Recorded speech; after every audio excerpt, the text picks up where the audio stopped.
अवधूत चिंतन श्री गुरुदेव दत्त. श्रोतो नमस्कार. तुम्हा सगळ्यांचं स्वागत आहे मेड फॉर मराठी या आपल्या यूट्यूब चॅनलवरती. श्रोतो, आज आपण श्रवण करणार आहोत श्री स्वामी समर्थ प्रगट दिनाच्या दिवशी आलेला एक दिव्य असा अनुभव. चला तर श्रवण करूयात स्वामी समर्थ अनुभूती प्रकट दिनाचा कृपा प्रसाद. तत्पूर्वी आपल्यासोबत जर असे अनुभव घडून आलेले असतील तर ते अनुभव आपण आम्हाला नक्की पाठवा. आम्ही ते आपल्या हजारो दत्तभक्तांपर्यंत पोहोचवण्याचं कार्य करू. त्यासाठी व्हॉट्सअप नंबर आणि ईमेल ID आपल्याला दिलेले आहे. चला तर श्रवण करूयात स्वामी समर्थ अनुभूती प्रकट दिनाचा कृपा प्रसाद. अवधूत चिंतन श्री गुरुदेव दत्त. दिगंबरा दिगंबरा श्रीपाद वल्लभ दिगंबरा. विजयते श्री स्वामी नरसिंह सरस्वती महाराज. श्री स्वामी समर्थ. जय जय स्वामी समर्थ. सर्वप्रथम मी श्री गुरु दत्तात्रय आणि श्री स्वामी समर्थांच्या चरणी नमन करतो. श्री गुरु सारिखा असता पाठी राखा, इतरांचा लेखा कोण करी. अर्थात ईश्वरापेक्षा अत्यंत श्रेष्ठ अशा श्रीगुरूंचा पाठिंबा असेल तर कशाचीच पर्वा करण्याची काहीही गरज नाही. सानंद आदराने माथा तिथे झुकावा, शिष्यास सर्व देई ऐसा गुरु असावा. गुरुच्या जीवनामध्ये अनन्यसाधारण महत्व आहे. गुरु म्हणजे मायेचा सागर आणि जीवनाचा मार्गदर्शक असतो. गुरुबीन नाही दूजा आधार, रडता पडता कोठे अडता तोच नेतसे पार. गुरुर ब्रह्मा गुरुर विष्णू गुरुर्देवो महेश्वरः, गुरु साक्षात परब्रह्म तस्मै श्री गुरुवे नमः. मनोमन मी ज्यांना गुरु मानले आहे ते भगवान श्री दत्तात्रय आणि श्री स्वामी समर्थ जीवनामध्ये आले आणि पूर्ण जीवनच दत्तमय आणि स्वामीमय होऊन गेले. गुरु आणि शिष्य हे नाते अनाकलनीय असे आहे.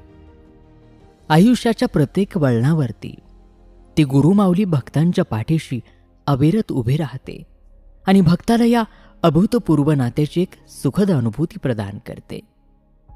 कुठलीही योग्यता नसताना मात्र ही गुरुमाऊली या पामराला आपल्या सेवेमध्ये रुजू करून घेते, हेही अविश्वसनीयच आहे. कुठल्या पूर्वजन्माची ही पुण्याई माहीत नाही, परंतु जे काही आयुष्यामध्ये घडत आहे ना, ते नक्कीच त्यांचीच कृपा आहे. 2022च्या दिवाळीमधील गिरनार यात्रेचे सुखद अनुभव या भाबड्या मनावर खोलवर रुजले असताना पुन्हा त्यांच्या भेटीची आस मनामध्ये निर्माण होणे हे गुरुरायांची कृपाच म्हणावी लागेल.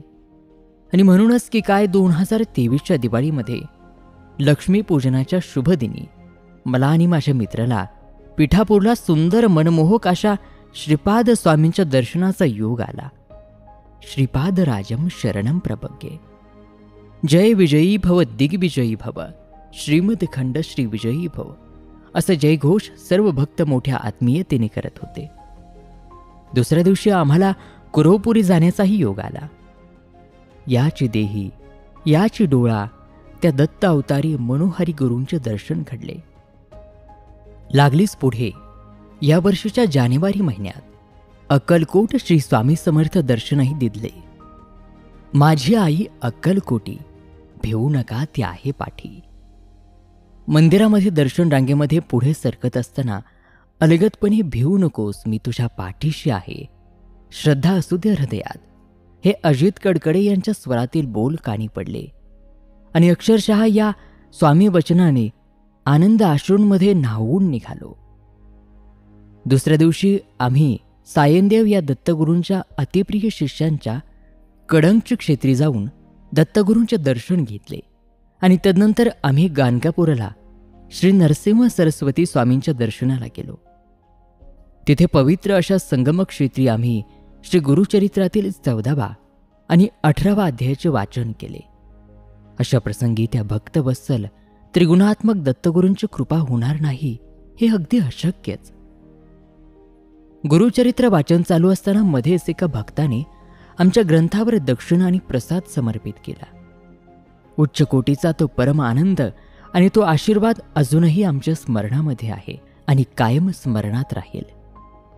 गुरु आपल्या भक्तांवर भरभरून प्रेम करतात आणि त्यांचा हा स्नेह भक्तांना अगणित अशी ऊर्जा देऊन जातो.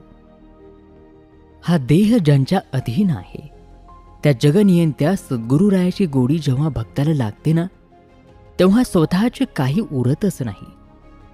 त्या भगवंताला पुन्हा पुन्हा भेटण्याची ओढ निर्माण होते.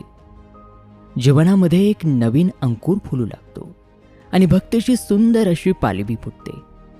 भक्ताची निस्सीम भक्ती त्या करुणानिधीकडून उपेक्षित राहू शकत नाही. दत्त म्हणजे देणारा, अशी ही दत्तमाऊली आणि स्वामी समर्थ म्हणजे तुम्हाला समर्थ बनविणारा नक्कीच भक्तांची मनोकामना पूर्ण करतो. पदोपदी याचा प्रत्येक भक्ताला येतच असतो.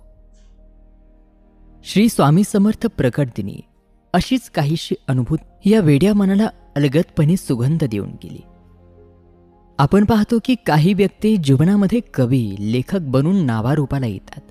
त्यांचे हे कौशल्य ही त्यांना उपजतच मिळालेली देणगी असते आणि काही अंशी हे वेड त्यांच्या ठायी वृद्धिंगत होऊन ते स्वतःला त्यामध्ये विकसित करतात. परंतु ज्या माणसाला या लेखन आणि काव्याचा गंधही नसतो असा मनुष्य आयुष्याच्या 40 नंतर लेखन आणि काव्य कसा काय करू शकतो? या संभ्रमित मनाला पडलेले हे गूढ जरी असले तरी त्याची उकल मात्र महाराजांनी करून दिली. उभ्या आयुष्यामध्ये देवाला न मानणारा कपाळकरंटा ऐन आयुष्याच्या एका वळणावर चक्क प्रभू श्री दत्तात्रेय आणि श्री स्वामी समर्थांच्या प्रेमात पडतो आणि ती माऊली त्यांच्या कृपाछायेमध्ये स्थान देते.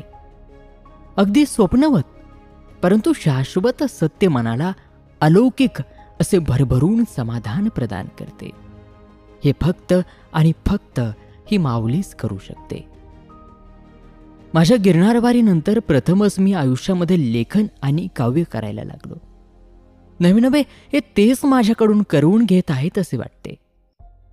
अलीकडच्या 1-1.5 वर्षाच्या काळातील हा बदल त्या कृपानिधी दयाळाचीच ही लीला आहे. मागील एका महिन्यापासून माझी मनोमनी इच्छा होती की आपल्याकडून दत्तगुरू आणि स्वामीरायांवर काव्य घडावे. काही गोष्टी ठरवून पाहिजे त्यावेळी अजिबात होत नसतात. त्यासाठी ती वेळ यावी लागते आणि अखेर ती वेळ आली. तो दिवस उजाडला. 10 एप्रिल 2024 श्री स्वामी समर्थ प्रकट दिन. खूप प्रसन्न वाटत होते.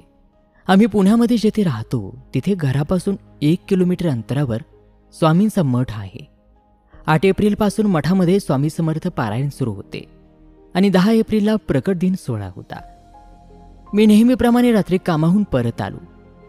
त्यावेळी माझ्या मेहुणीच्या मुलीचा दुबईहून फोन आला होता आणि आम्ही गप्पा गोष्टी केल्या. शेवटी ती म्हणाली की काका तुम्हाला समर्थांच्या मंदिरात जायचे असेल ना? मी हो म्हटले. मी माझ्या धाकट्या मुलाला माझ्याबरोबर मंदिरात येतोस का असे बोललो, परंतु तो म्हणाला मी आधीच जाऊन आलो आहे.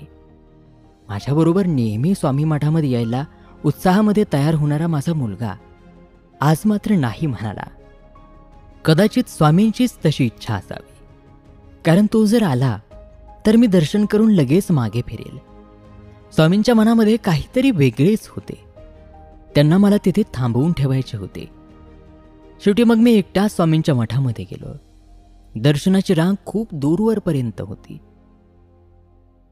मठामध्ये छानसा भजनाचा कार्यक्रम चालू होता. तिथे बाहेरच मला माझा मित्र भेटला. तो नुकताच दर्शन आणि प्रसाद घेऊन बाहेर आला होता.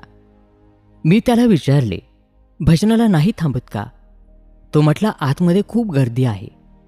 मी तसा दर्शन रांगेमध्ये पुढे सरकत राहिलो. जवळ गेल्यानंतर रंगलेले ते भजन पाहून मला लागलीच तिथे जाऊन बसायची इच्छा झाली. मी दर्शन न करताच भजनाच्या कार्यक्रमामध्ये जाऊन बसलो. अतिशय सुमधुर आवाजामध्ये ते भजन चालू होते. सर्व श्रोते अगदी तल्लीन होऊन भजन ऐकत होते. गायक वादक यांना दाद देत होते. मी जवळपास अर्धा तास भजन ऐकत होतो. खूप भव्य दिव्य असा सोहळा आणि माऊलींचे ते भजन ऐकून मनाला खूप प्रसन्न वाटत होते. कोण जाणे कसे ठाऊक, पण एक अद्भुत ऊर्जा मनी निर्माण झाली आणि आकस्मिकरित्या सुमधुर काव्याचे बोल मनी डोलू लागले. जी इच्छा मनामध्ये कित्येक दिवसांपासून घर करून होती ती इच्छा साक्षात रूपाला येऊ लागली. स्वामींनी चक्क त्या प्रकट दिनाच्या त्या रम्य अशा भजनामध्ये माझी इच्छा पूर्णत्वाला नेली. वेडेवाकडे का होईना, पण स्वामींनी माझ्याकडून काव्य करून घेतले. जे इच्छिले होते ते आज तागायत पूर्ण होऊ शकले नव्हते, ते माझ्या स्वामीरायाने त्यांच्या प्रकट दिनी पूर्णत्वाला नेले. तो क्षण माझ्यासाठी सर्वोच्च आनंदाचा क्षण होता, कारण मनीची हाक त्यांच्यापर्यंत पोहोचली होती आणि त्यांनी प्रासादिक स्वरूपामध्ये ते काव्य साध्य करून घेतले होते. माझ्या मेहुणीच्या मुलीच्या मुखातून प्रकट दिनी स्वामींचे गोड नाम आले आणि त्याच मुलीला पुढच्या 2 दिवसामध्ये 12 एप्रिल रोजी अपत्यप्राप्ती झाली. स्वामींनी गोड असं कृपाप्रसाद तिला प्रदान करून तिला मातृत्वाची नवीन सुखद अशी भेट दिली. असं स्वामींचा आणि दत्तगुरूंचा कृपाशीर्वाद सदैव पाठीशी राहावा हीच प्रार्थना. असा हा करुणामयी परमात्मा किती कृपाळू आहे बघा ना. भक्ताला कृपाशाहीत घेणारा हा दयानिधी तुम्हा आम्हा सर्वांची ही गुरुमाऊली किती प्रेमळ आहे. मी हे काव्य माझ्या स्वामींचरणी अर्पण करतो. हे कृपासागरा, असाच तुमचा वरदहस्त आम्हा सर्व भोळ्या भक्तांच्या पाठीशी राहो हीच मनोकामना. स्वामी प्रकट दिनाचे हे काव्य मी सादर करू इच्छितो. श्रोतेहो, लेखणी आणि शब्द समर्थांचे समजून ऐका. हे सर्व त्यांचीच लीला आहे. आपण सारे निमित्त मात्र आहोत. सर्व भक्त हे काव्य गोड मानून घेतील हीच अपेक्षा व्यक्त करतो आणि सादर करतो स्वामींच्या प्रकट दिनाचे हे काव्य. श्री स्वामी प्रकट दिन. प्रकटले स्वामी पावले हे नगर, प्रकटले स्वामी पावले हे नगर, करिता स्वामी नामाचा तो गजर. भजनातील ती आर्त साद, भजनातील ती आर्त साद, ऐकता मिळे श्रोत्यांची दाद. भव्य दिव्य असा हा सोहळा, भव्य दिव्य असा हा सोहळा, स्वामी भेटी होणी नाही वेगळा. मठ झाला बघा स्वामीमय, मठ झाला बघा स्वामीमय, होता प्रकट दिनाचा उदय.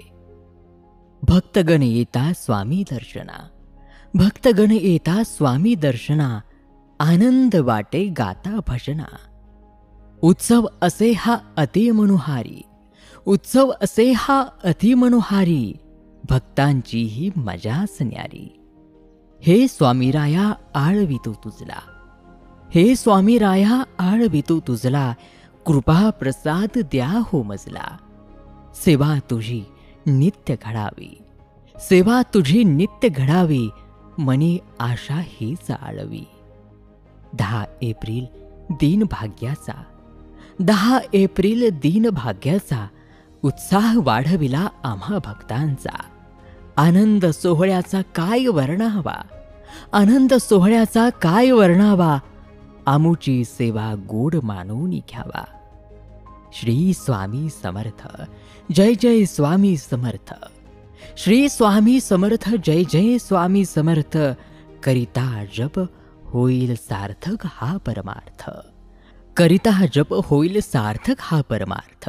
भजा भजा हो माझिया स्वामीराया, भजा भजा हो माझिया स्वामीराया.